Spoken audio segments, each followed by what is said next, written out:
بیٹھ جائیں بھائی، جو بھائی جہاں کھڑا ہوا وہیں پر بیٹھ جائیں. تھوڑا سا وقت ہے اور عصر کے بعد کا وقت قیمتی بھی بہت ہے. اول تو دوستو بزرگوں، پوری زندگی بہت قیمتی ہے. جو اللہ تعالیٰ نے ہمیں زندگی میں رحمت فرمائی ہے یہ بہت قیمتی ہے. پھر عصر کی نماز کے بعد کا وقت تو اور زیادہ قیمتی ہے. کہ حدیث پاک کا مفہوم ہے، اللہ تعالیٰ فرماتا ہے کہ تو فجر کی نماز کے بعد اور عصر کی نماز کے بعد تھوڑی دیر مجھے یاد کر لیا کر، میں درمیانی حصے میں تیری کفالت کروں گا. تو زندگی قیمتی، پھر عصر کے بعد کا وقت قیمتی، پھر اللہ کے راستے میں نکل کر اس کی قیمت اور بڑھ جاتی ہے. اس لیے کہ اس وقت ہم سب اللہ کے راستے میں ہیں.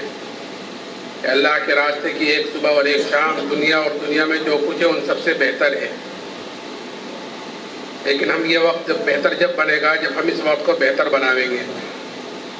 نہیں تو وقت کا کام تو گزرنا ہے، گزر رہا ہے. کس کی کتنی زندگی گزر گئی ہر ایک کو پتہ ہے، لیکن آگے کس کی کتنی باقی ہے یہ کسی کو کچھ پتہ ہی نہیں ہے. اس لیے حدیث پاک کا مفہوم ہے، سورج جب روزانہ نکلتا ہے تو وہ یہ اعلان کرتا ہے اے ابن آدم، تجھے جو عمل کرنا ہو کر لے، آج کا دن تیری زندگی میں پھر کبھی نہیں آئے گا. جو سال گزر گیا، جو وقت گزر گیا، جو دن گزر گیا، ہفتہ گزر گئے، کہ وہ کسی قیمت پر بھی واپس نہیں آئیں گے. اس لیے دوست بزرگوں، ہم اپنی زندگی کو قیمتی بناویں عملوں کے اندر لگ کر. میرے محترم بزرگوں، دوستوں اور بھائی اور عزیزوں، ہر انسان کے ساتھ اللہ نے دو نسبتیں لگا رکھی ہیں، اور نسبت جتنی اونچی ہوتی ہے، نسبت جتنی اعلیٰ ہوتی ہے، ذمہ داری بھی اس کی اتنی بڑی ہوتی ہے. جتنی بڑی نسبت اتنی بڑی ذمہ داری، جیسی نسبت ویسی ذمہ داری. مثال کے طور پر ایک آدمی، ایک لڑکا دھوبی کا لڑکا ہے، یا وکیل کا لڑکا ہے، درزی کا لڑکا ہے، تو اس کی نسبت درزی کے طرف، دھوبی کے طرف لگی ہوئی ہے. تو اس کے اوپر جو ذمہ داری آتی ہے وہ اس کے اعتبار سے آتی ہے کہ گھر کے حد تک رہتی ہے وہ ذمہ داری، کیونکہ نسبت لگی ہوئی ہے دھوبی کے لڑکے کی. ایک لڑکا وہ بادشاہ کا بیٹا ہے، شہزادہ ہے، تو اس کے ساتھ نسبت بڑی لگی ہوئی ہے، تو اس کے اوپر جو ذمہ داری آتی ہے وہ اس کے اعتبار سے آتی ہے. اس کی خالی گھر کی ذمہ داری نہیں ہوتی، بلکہ وہ پورے ملک کے اعتبار سے اس کے اوپر ذمہ داری آتی ہے، کیونکہ نسبت اس کے ساتھ بڑی لگی ہوئی ہے. ایسے ہی ہمارے ہر انسان کے ساتھ، ہر آدمی کے ساتھ دو بڑی نسبتیں لگی ہوئی ہیں. جیسے میں نے کہا کہ نسبت جتنی بڑی، ذمہ داری بھی اتنی ہی بڑی ہے. ایک نسبت کہ سب سے پہلے ہر انسان اللہ کا بندہ ہے، عبداللہ ہے. یہ پہلی نسبت ہے، ہر انسان کے ساتھ لگی ہوئی ہے. تو اللہ کا بندہ ہونے کے ناطے اس کے اوپر جو ذمہ داری ہے کہ اپنی ذات سے دیندار بن کر زندگی گزارے. یہ ہر انسان کی ذمہ داری ہے کہ میری زندگی میں دین کیسے آوے اس کی فکر کرے، اللہ کا بندہ بن کر زندگی گزارے. دوسری نسبت کہ ہر انسان جناب رسول اللہ صلی اللہ علیہ وسلم کا امتی ہے. تو آپ کا امتی ہونے کے ناطے جو نسبت اس کے ساتھ لگی ہوئی ہے، اس کے اوپر جو دوسری ذمہ داری ہے وہ یہ ہے کہ جو اس کے پاس ہے اس کو لے کر دوسروں تک پہنچاوے، اس کو لے کر دوسروں میں پھرے. بلغوا انی ولو آیا، یہ ذمہ داری ہر انسان کو دے کر گئے تھے، ہر امتی کو دے کر گئے تھے جناب رسول اللہ صلی اللہ علیہ وسلم. تو اگر کوئی ان دونوں ذمہ داری کو پورا کر رہا ہے تو اللہ کے ہاں اس کی قدر و قیمت ہے، اللہ کے ہاں اس کی حیثیت ہے، اللہ کے ہاں اس کا مقام ہے. اور اگر کوئی ان دونوں ذمہ داریوں کو پورا نہیں کر رہا ہے، اتنا ہی اللہ کے ہاں وہ بے حیثیت ہے، اتنا ہی اللہ کے ہاں وہ بے قیمت ہے. اور یہ دونوں ذمہ داریاں ایک ساتھ چلتی ہیں. ایسا نہیں ہے کہ ایک کو پورا کرے اور ایک کو پورا نہ کرے، بلکہ اگر کوئی ایک کو پورا کر رہا ہے اور ایک کو پورا نہیں کر رہا ہے، کوئی آدمی اپنی ہی فکر میں لگا رہے، اپنی ذات سے دیندار بنائے، دوسروں کی فکر نہیں کیے، خود اپنی زندگی میں دین لایا ہے خالی، تو یہ ایک ذمہ داری کا پورا کرنا یہ بھی پکڑ کا ذریعہ بنتی ہے. ایک مرتبہ اللہ تعالیٰ نے حضرت جبرائیل علیہ السلام کو حکم دیا کہ جبرائیل فلاں بستی پر جاؤ اور اس بستی کو اوپر تک اٹھاؤ اور اوپر تک اٹھا کر اس کو واپس نیچے دے کر مار دو۔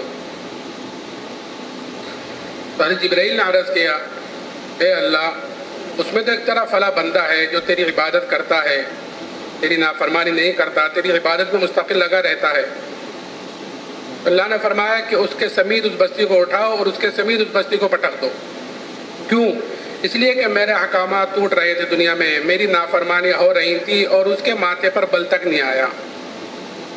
ایک ذمہ داری تو وہ پوری کر رہا تھا کہ اپنی ذات سے تو دیندار تھا، عابد تھا،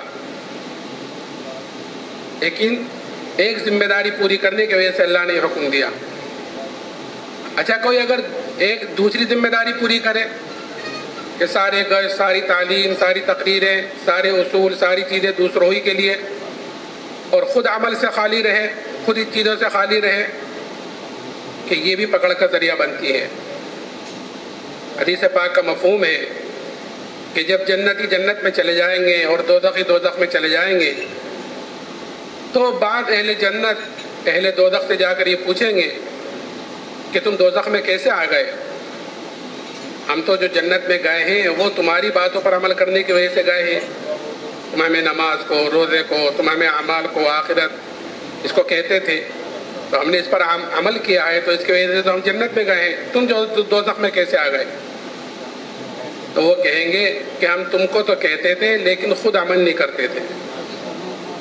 ایک ذمہ داری تو پوری کر رہے تھے کہ دوسروں تک تو بات پہنچا رہے تھے ساری چیزیں، لیکن عمل کے اعتبار سے خود کو رہے تھے۔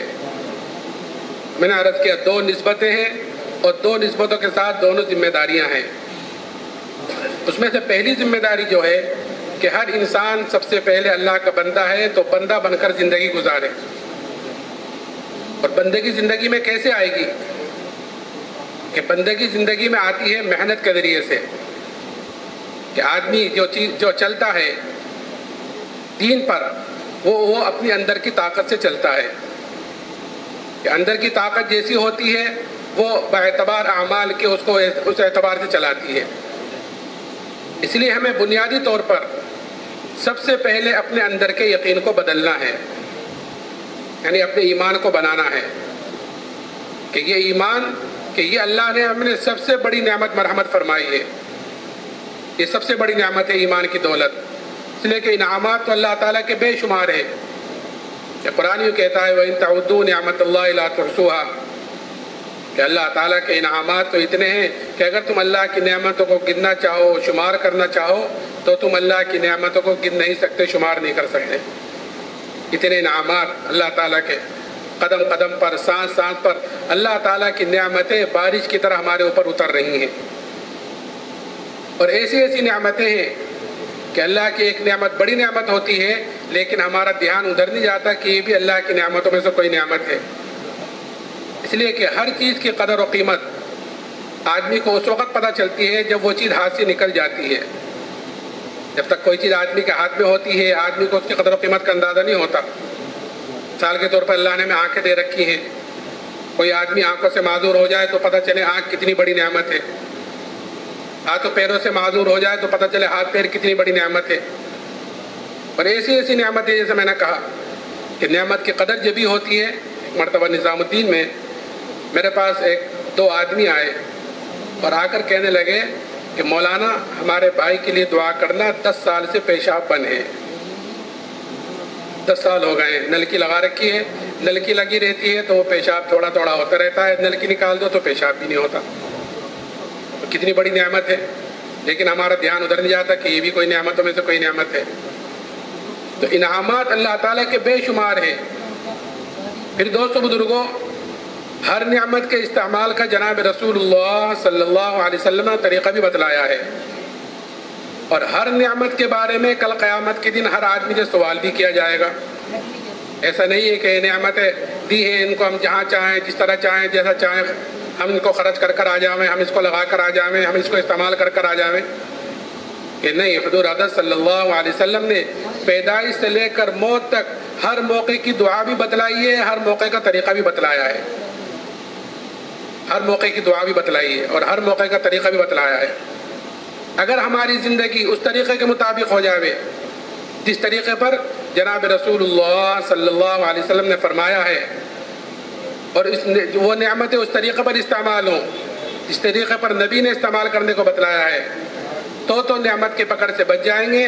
اگر نعمت اس طریقے پر استعمال نہیں ہو رہی ہے تو دوستو بزرگوں، ہر نعمت کل قیامت کے دن پکڑ کا ذریعہ بنے گی، ہر نعمت۔ ان السمع والبصر والفؤاد كل اولئک کان عنہ مسئولا، ہر چیز سے سوال کیا جائے گا۔ یہ آتا ہے کہ آدمی کا قدم اپنی جگہ سے نہیں ہٹ سکتا جب تک اس سے 4 نعمتوں کے بارے میں 4 سوال نہ کر لی جاویں۔ ایک سوال مطلق طور پر کہ زندگی کہاں گزار کر آئے ہو، کیسی گزار کر آئے ہو۔ پھر اس زندگی کے اندر جزیات ہے، ایک جو جوانی ہے کہ وہ جوانی کیسی گزار کر آئے ہو، کیسی گزار کر آئے ہو، کتنی اللہ کے دین پر، اس کو دین کو پھیلانے میں، عبادت میں۔ چلیے جوانی کی عبادت اللہ کیا مقبول ہے۔ وہ 7 آدمی جو کل عرش کے سائے کے نیچے ہوں گے، ان میں ایک وہ جوان بھی ہوگا جو جوانی میں اللہ کی عبادت کرتا ہوگا۔ تو جوانی کہاں گزار کر آئے ہو، اور مال کہاں سے کمایا، حلال کمایا کہ حرام کمایا، جائز کمایا ناجائز کمایا۔ اب کما لیا ہمارا ہو گیا، ہم جیسا چاہیں جس طرح چاہیں اس کو خرچ کریں، کہ نہیں کما لیا حلال طریقے سے تو پھر اس کو خرچ کہاں کیا، اور جو جانتے تھے اس پر کتنا عمل کیا۔ یہ 4 سوال ہر آدمی سے ایسی عدالت میں ہونے والے ہیں کہ وہاں نہ تو کوئی جھوٹ کام آئے گا، نہ وکیل کام آئے گا، کہ حساب کتاب کا رجسٹر سامنے کر دیا جائے گا کہ اقرا کتابک کفا بنفسک الیوم علیک حسیبا، یہ تمہارا رجسٹر ہے، اس کو پڑھ لو اور اپنا محاسبہ خود کرو۔ اللہ تعالی ہمیں ان 4 سوالوں کے جواب کی تیاری کرنے کی توفیق نصیب فرماوے۔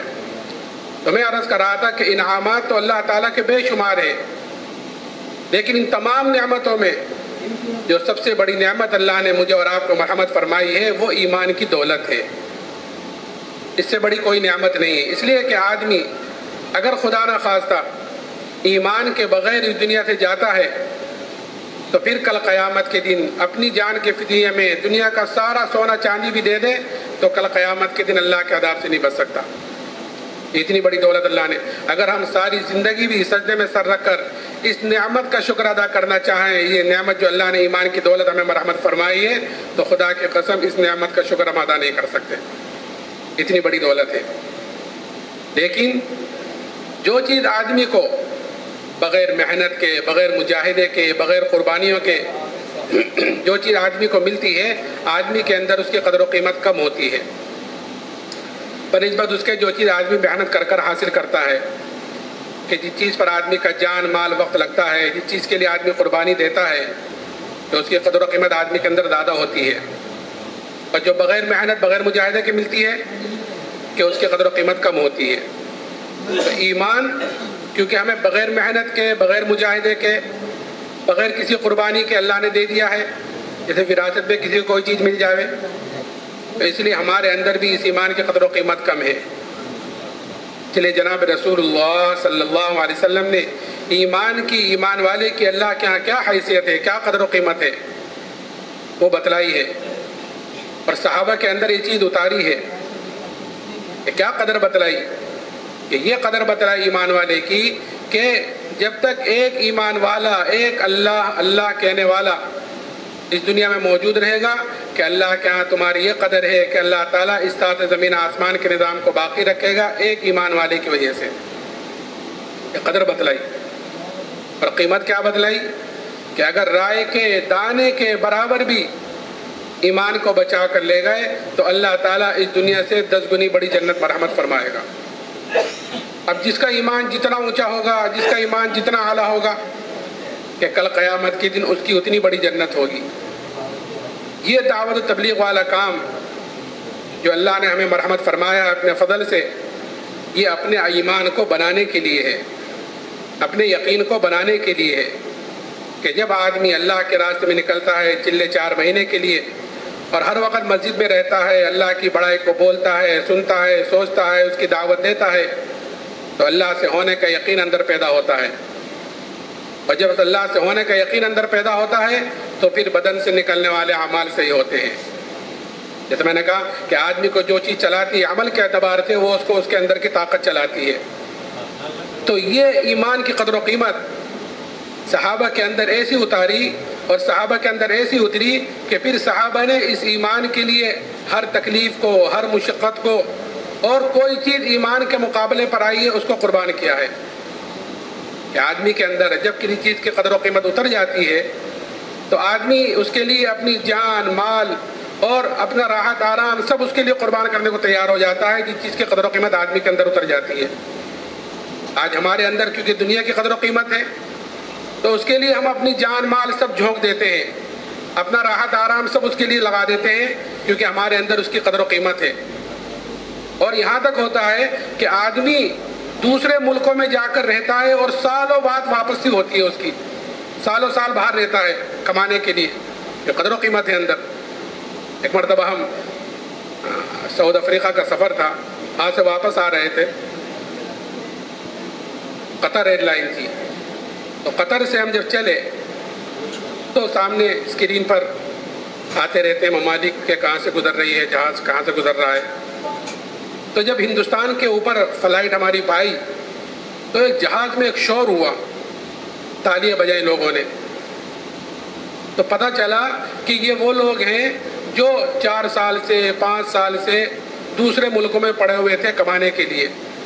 تو وہ اپنے ملک کے اوپر جہاز آیا ہے تو اس کا خوشی کا اظہار کر رہے ہیں. تو 4 سال 5 سال لوگ باہر جاتے ہیں کمانے کے لیے کیونکہ قدر و قیمت اندر اتری ہوئی ہے. ایسے صحابہ کے اندر ایمان کی قدر و قیمت اتری ہوئی تھی، اس لیے صحابہ نے اس ایمان کے لیے ہر تکلیف کو اور مشقتوں کو برداشت کیا ہے. ہم صحابہ اکرام رضی اللہ عنہ اجمعین کے قصے تعلیم کے حلقوں کے ذریعے سنتے رہتے ہیں، لیکن دوستو بزرگوں صرف قصے سنانا اصل نہیں ہے، بلکہ سننا سنانا تو اس لیے ہے تاکہ بات اندر اترے تو عمل کی توفیق ہو. سننا سنانا اس لیے تاکہ ہمارے اندر احساس پیدا ہو اپنی دین کی کمزوری کا، اپنی ایمان کی کمزوری کا. ہم اپنے ایمان کو صحابہ کے ایمان کے مقابلے میں رکھ کر دیکھیں تو ہمیں بھی پتہ چلے کہ ہم ایمان کے اعتبار سے کتنے کمزور ہیں. ایک صحابی حضرت خباب بن ارت رضی اللہ تعالیٰ عنہ، حضرت عمر رضی اللہ تعالیٰ عنہ نے ان سے پوچھا کہ خباب ان تکالیف کی تفصیل بتلاؤ، وہ حالات بتلاؤ جو ایمان کی وجہ سے تم پر آئے ہیں، جو مصیبتیں جو پریشانیاں ایمان کی وجہ سے تم پر آئی ہیں ذرا ان کی تفصیل بتلاؤ. تو حضرت خباب نے فرمایا امیر المومنین آپ ذرا میری کمر دیکھیں. جب کمر دیکھی تو حضرت عمر نے فرمایا کہ اے خباب ایسی کمر تو کسی کی نہیں دیکھی جیسی تمہاری ہے. تو حضرت خباب نے کہا امیر المومنین مجھے تو آگ کے انگاروں پر لٹا کر گھسیٹا جاتا تھا اور میری چربی سے میرے خون سے آگ بجھتی تھی. کہیں کی وجہ سے کہ ایمان کی وجہ سے. ایک عورت کے غلام تھے، جب اس کو یہ پتہ چلا کہ جناب رسول اللہ صلی اللہ علیہ وسلم سے ملتے ہیں یعنی ایمان لے کر آ گئے ہیں تو سریے کو گرم کر کر اس سے ان کے بدن کو داغ دیتی تھی سزا کے طور پر کہ یہ تو ایمان سے پھر جائے نہیں تو ان تکالیف کو برداشت کرے. تو ان مصیبتوں کو برداشت کرنا آسان ہوا، ان تکلیفوں کا برداشت کرنا آسان ہوا.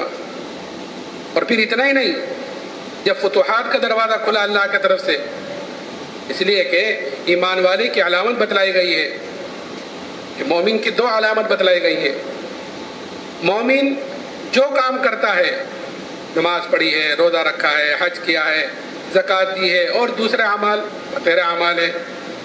آپ اس وقت اللہ کے راستے میں نکلے ہوئے ہیں، یہاں پر سردی گرمی تھوڑی سی راحت آرام آگے پیچھے ہوا ہے، اللہ تعالیٰ اس کو قبول فرماوے.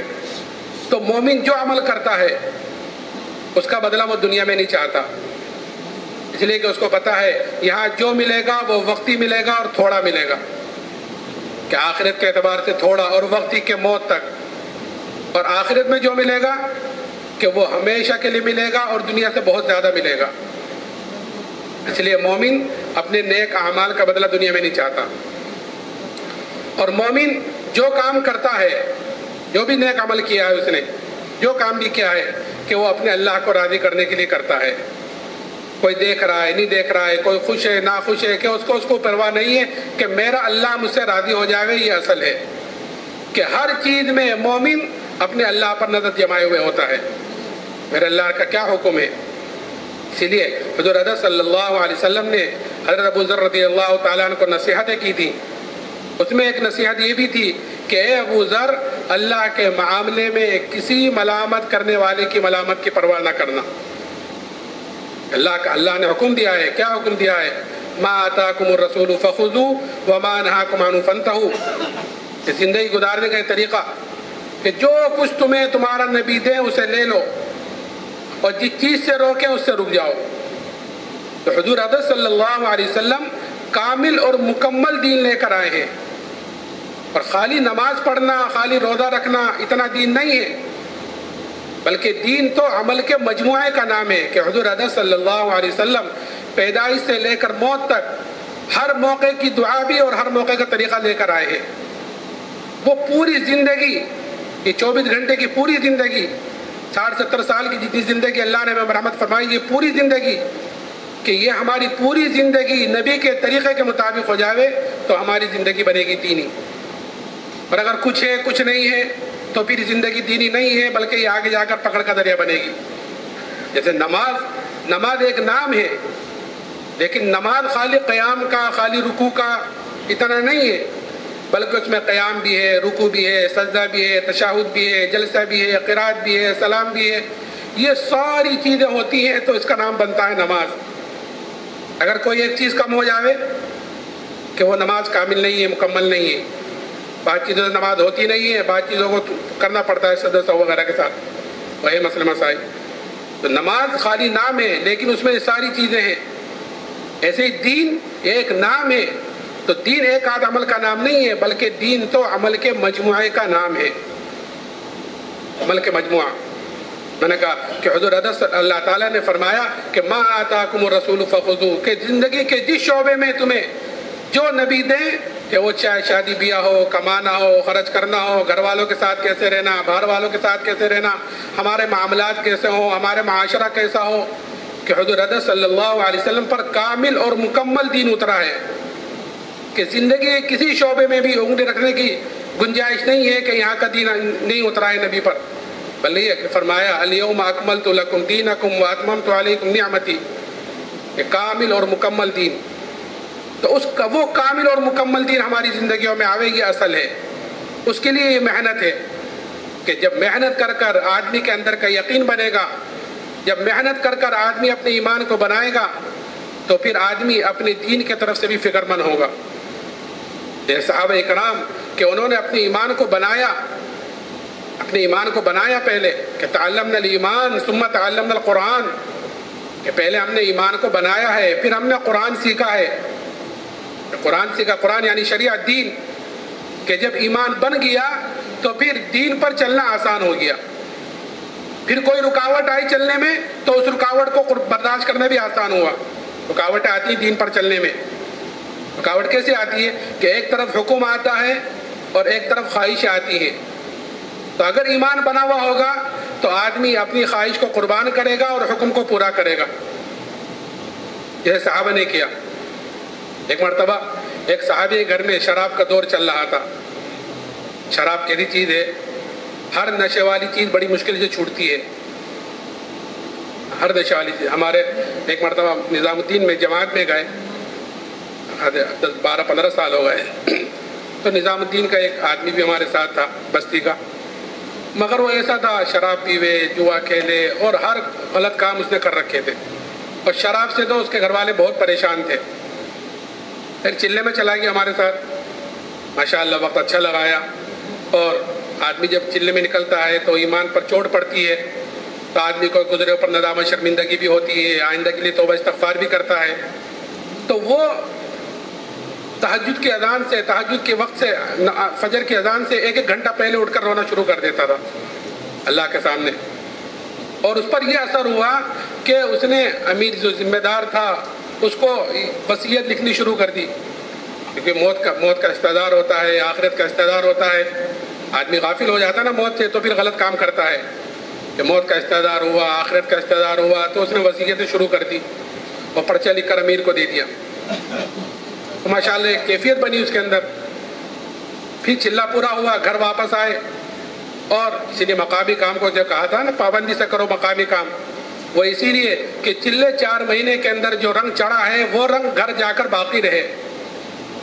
اگر گھر جا کر مقامی کام کو چھوڑ دیتے ہیں تو جو چلے 4 مہینے میں رنگ چڑھا ہے وہ آہستہ آہستہ ختم ہو جاتا ہے. جیسے گاڑی ہوتی ہے، کوئی آدمی نئی گاڑی خریدے اور نئی گاڑی خرید کر اس کو گھر میں گیریج میں کھڑا کر دے تو وہ کھڑے کھڑے اس کے پرزے خراب ہونے شروع ہو جاتے ہیں کیونکہ کھڑی ہو گئی، وہ چل نہیں رہی ہے. اور پرانی گاڑی ہے اور گھر آ کر چلا رہا ہے اس کو گھر پر تو وہ چلتی رہتی ہے، سالوں سروس کے لیے جاتی رہتی ہے اور چلتی رہتی ہے کیونکہ وہ چل رہی ہے. مقامی کام کو پابندی سے اسی لیے کہا جاتا ہے تاکہ جو رنگ چلے 4 مہینے میں، 7 مہینے میں، سال میں چڑھا ہے وہ گھر جا کر باقی رہے. بہرحال چلے سے واپس آئے تو آ کر تھوڑا سا بہت وہ مقامی کام میں لگا، پھر آہستہ آہستہ آہستہ آہستہ پھر وہ اسی حالت پر چلا گیا جس حالت پر پہلے تھا. کوئی شراب وغیرہ پینے لگا. اللہ حفاظت فرمائے.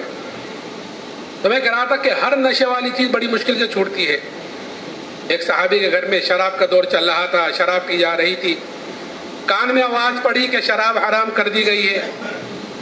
اب ایک طرف شراب ہے اور ایک طرف حکم آ گیا، ایک طرف خواہش ہے ایک طرف حکم آیا.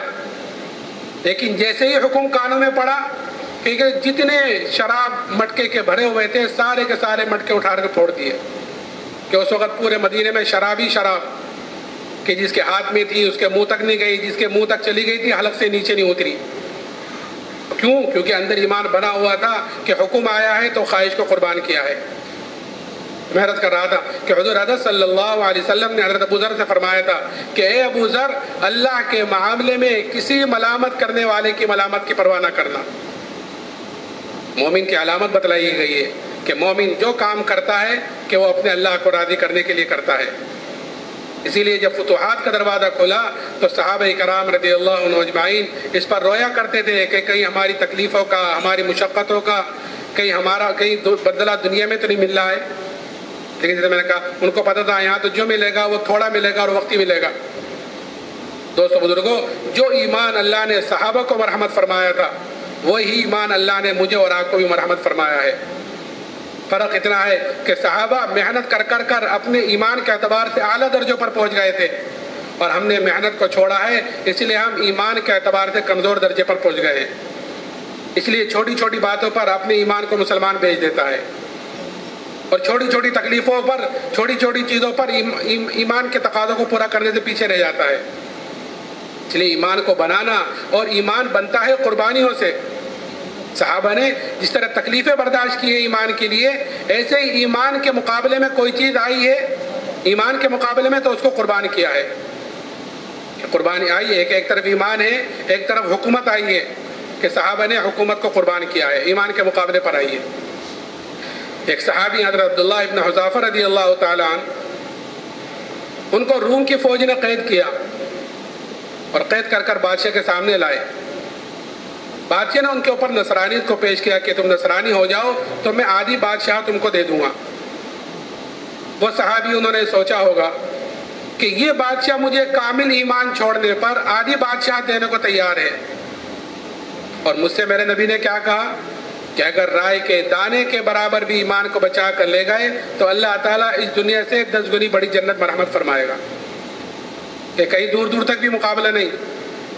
اس لیے اسی وقت جواب دیا کہ آدھی بادشاہت نہیں، اگر پوری بادشاہت دے، اور پوری بھی نہیں، عرب کی جتنی بادشاہت ہیں سب کی سب دے، تب بھی میں پلک جھپکنے کے برابر ایمان کو چھوڑنے کو تیار نہیں ہوں. یہ قربانی دی ہے کہ ایمان کے مقابلے میں حکومت آئی ہے کہ اس کو قربان کیا ہے. پھر اتنا ہی نہیں، اس لیے کہ آدمی کو جو سیدھے راستے سے ہٹایا جاتا ہے، یہ آدمی سے کوئی غلط کام کرایا جاتا ہے، وہ 2 راستوں سے کرایا جاتا ہے، 2 طریقے سے. ایک تو لالچ دے کر کرایا جاتا ہے، اگر لالچ سے نہیں مانتا تو دوسری چیز دھمکی دی جاتی ہے. تو دوسری چیز آئی دھمکی. دھمکی تو کیا، اصل تو دوستو بزرگوں ایمان والوں کے اوپر حالات آتے ہیں اللہ کے طرف سے، اور یہ دیکھنے کے لیے آتے ہیں کہ یہ اپنے ایمان میں کتنا مضبوط ہے، آزمانے کے لیے آتے ہیں. آزمائشیں ہوتی ہیں، امتحانات، ہر جگہ امتحان ہوتا ہے، مدرسوں میں بھی کالجوں میں بھی سب جگہ امتحانات ہوتے ہیں کہ کتنا پڑھا ہے، کیا پڑھا ہے، اس کے بعد ڈگری ملتی ہے. آزمائشیں ہوتی ہیں. الف لام میم حسب الناس ان یترکوا ان یقولوا آمنا وهم لا یفتنون. کہ کیا تم یہ گمان کرتے ہو کہ تم یہ کہہ دو تو ہم تو ایمان والے ہیں تو تم آزمائی نہیں جاؤ گے؟ نہیں، آزمائشیں ہوتی ہیں. تو جو ایمان والا جو ہوتا ہے وہ حالات کا مقابلہ حالات سے نہیں کرتا، بلکہ ایمان والا حالات کا مقابلہ اعمال سے، توبہ استغفار سے، اللہ کی طرف رجوع کرنے سے کرتا ہے. اس لیے کہ حالات کا تعلق دنیا کی کسی چیز سے نہیں ہے. حالات کا تعلق دنیا کی کسی چیز سے نہیں ہے، بلکہ حالات کا تعلق اللہ کے فیصلوں سے ہے، اور اللہ کے فیصلوں کا تعلق انسان کے اعمال سے ہے. کہ جیسے انسان کے اعمال اوپر جائیں گے ویسے اللہ کی طرف سے فیصلے نیچے آئیں گے. اگر ہمارے اعمال اوپر ایسے جا رہے ہیں جو اللہ کو راضی کرنے والے ہیں، اس کو خوش کرنے والے ہیں، تو اوپر سے جو فیصلے آئیں گے وہ بھی ایسے آئیں گے جو ہمیں خوش کریں گے. اور اگر ہمارے اعمال اوپر ایسے جا رہے ہیں جو اللہ کو ناخوش کرنے والے ہیں، اس کو ناراض کرنے والے ہیں، تو اوپر سے جو فیصلے نیچے آئیں گے وہ بھی ایسے آئیں گے جو ہمیں ناگوار گزریں گے، جیسے اس وقت ہو رہا ہے. تو حالات کا مقابلہ حالات سے نہیں کیا جاتا، بلکہ حالات کا مقابلہ اعمال سے کیا جاتا ہے. جو لوگ حالات کا مقابلہ حالات سے کرتے ہیں تو ہمیشہ پریشان رہتے ہیں، کیونکہ اس میں اس کا حل ہے ہی نہیں. وہ ایک حال سے نکل کر پھر دوسرے حال میں، تیسرے حال میں، چوتھے حال میں پہنچتے پہنچتے پریشان ہوتے ہوتے ایسے لوگ آخر میں خودکشی کرتے ہیں. اللہ حفاظت فرمائے. یہ ایک اور عذاب ہے، ایک اور مصیبت ہے. تو حالات کا مقابلہ حالات سے نہیں کرتے، بلکہ حالات کا مقابلہ کہ اعمال سے، توبہ استغفار سے، اللہ کی طرف رجوع کرنے سے کرتے ہیں. ایک مرتبہ حضرت عمر رضی اللہ تعالیٰ عنہ کے زمانے میں قحط سالی ہوئی، قحط پڑا، اور ایسا زبردست قحط پڑا کہ جانور تک ہلاک ہونے شروع ہو گئے، جانور تک مرنے شروع ہو گئے. حضرت عمر رضی اللہ تعالیٰ عنہ نے شام سے اور مصر سے غلے منگائے، غلے آئے، آ کر ختم ہو گئے، لیکن قحط سالی ختم نہیں ہوئی. اتنا قحط پڑا کہ ایک صحابی نے بکری ذبح کی تو اس بکری کے اندر سے نہ خون نکلا نہ گوشت نکلا، خالی ہڈی ہڈی نکلی، اور اس کے علاوہ کچھ نہیں. وہ صحابی روتے ہوئے سو گئے. خواب میں زیارت کی جناب رسول اللہ صلی اللہ علیہ وسلم کی. آپ نے فرمایا کہ عمر سے میرا سلام کہنا اور یہ کہنا کہ تو بڑا عقل مند تھا. ایمان کی فراست عطا فرمائی تھی حضرت عمر رضی اللہ تعالیٰ عنہ. تو یہ کیا ہوا؟ یہ صحابی اٹھے، اٹھ کر حضرت عمر کی خدمت میں گئے اور جا کر اپنے خواب کا تذکرہ کیا. تو حضرت عمر نے فوراً مشورے والوں کو جمع کیا، مشورے میں خیر ہوتی ہے. فوراً مشورے والوں کو جمع کیا اور مشورے میں بات رکھی. مشورے میں یہ بات آئی کہ امیر المومنین، جہاں سے بارش رکی ہے، جہاں سے قحط سالی آئی ہے، ہم اسی کی طرف رجوع کیوں نہیں کرتے؟ ہم شام سے، مصر سے، ادھر ادھر سے غلے منگا رہے ہیں، اور قحط سالی تو اللہ کی طرف سے آئی ہے، حالات تو اللہ کی طرف سے آئے ہیں کہ ہاں یہ چوک ہو رہی ہے. فوراً مدینے سے باہر گئے اور ابھی توبہ استغفاری کر رہے تھے کہ اسی وقت بارش شروع ہو گئی. کہ جب تک حالات کا مقابلہ حالات سے ہو رہا تھا تو وہ حالات بجائے ختم ہونے کے اور بڑھ رہے تھے. کہ جب حالات کا مقابلہ کہ توبہ استغفار سے کیا، اللہ کی طرف رجوع کرنے سے کیا، تو اللہ تعالیٰ نے حالات کو پلٹ دیا.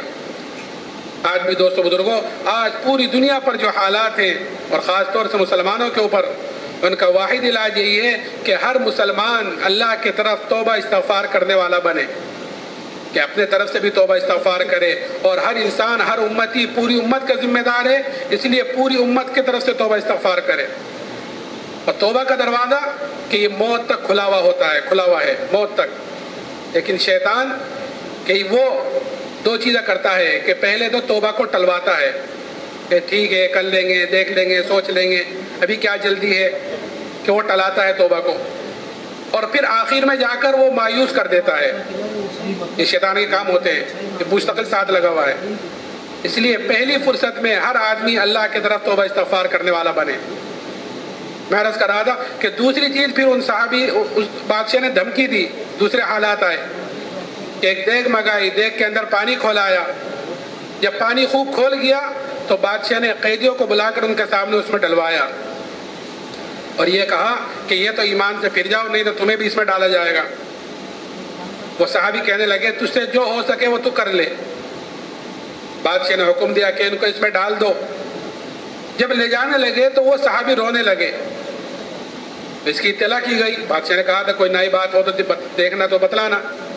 اس کی اطلاع کی گئی کہ وہ تو رو رہے ہیں. بادشاہ سمجھے اب اس سے ڈر گئے ہیں، پھر بلایا اور ان کے اوپر پھر نصرانیت کو پیش کیا. وہ کہنے لگے واہ میں نے تو تیرے سے ایک مرتبہ کہہ دیا تھا کہ تجھ سے جو ہو سکے وہ تو کر لے. کہ اچھا پھر رو کیوں رہے تھے؟ کہ میں تو اس لیے رو رہا تھا کہ میرے بدن کے اندر ایک ہی جان ہے کہ وہ جان اس دیگ میں ڈالی جائے گی، ختم ہو جائے گی. میں تو اس لیے رو رہا تھا کاش میرے روئے میں جان ہوتی، میرے بدن کے اندر 100 جانیں ہوتی اور وہ ساری کی ساری جانیں آج اس دیگ میں ڈالی جاتی اور وہ ساری کی ساری جانیں میں اللہ کے نام پر قربان کرتا. کہ ایک جان کا کیا قربان کرنا. دوستو بزرگوں، یہ جذبہ بنتا ہے دعوت سے کہ جب آدمی اپنے دین کو لے کر حرکت میں ہوتا ہے، اللہ کی بڑائی کو بولتا ہے، سنتا ہے، تو پھر اللہ کے نام پر اپنی جان مال لگانے کا جذبہ اندر پیدا ہوتا ہے.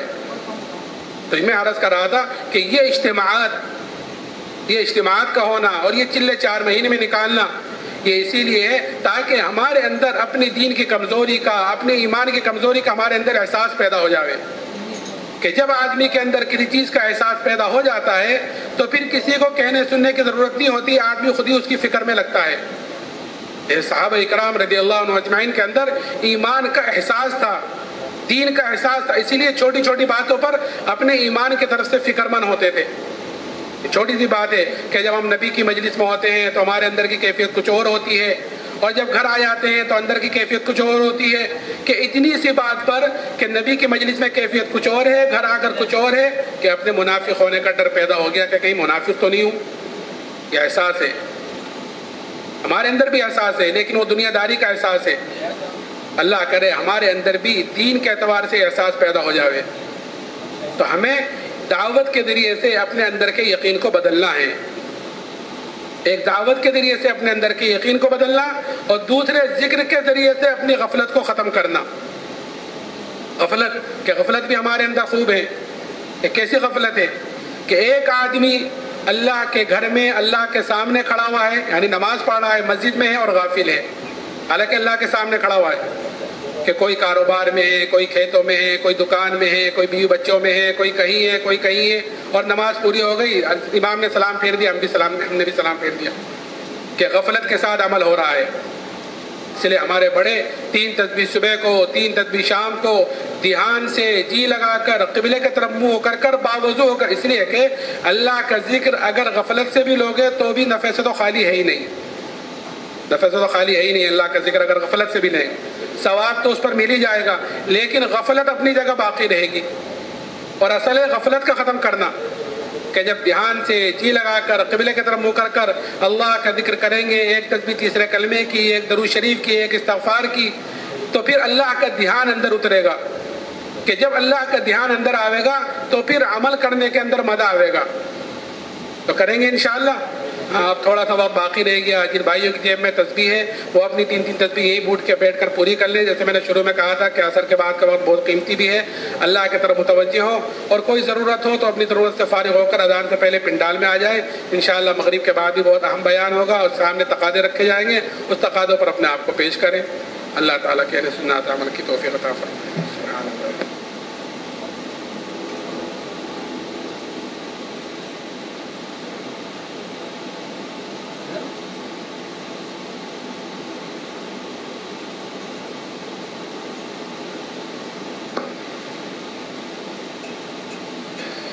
5:13 پہ غروب ہے. آج ممبر کے سامنے جو احباب تشریف رکھتے ہیں، گزارش ہے کہ صفوں کی ترتیب سے یہاں سامنے بیٹھ جائیں، صفوں کی رعایت رکھتے ہوئے.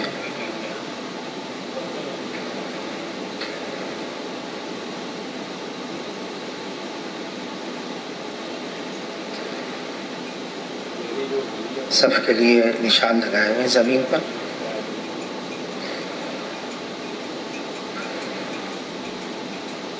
جن کو صف میں جگہ مل گئی ممبر کے سامنے وہ بیٹھ جائیں. جگہ نہیں ملی تو ابھی سے کناروں پر نکل کر اپنے لیے صف میں جگہ تلاش کر لیں.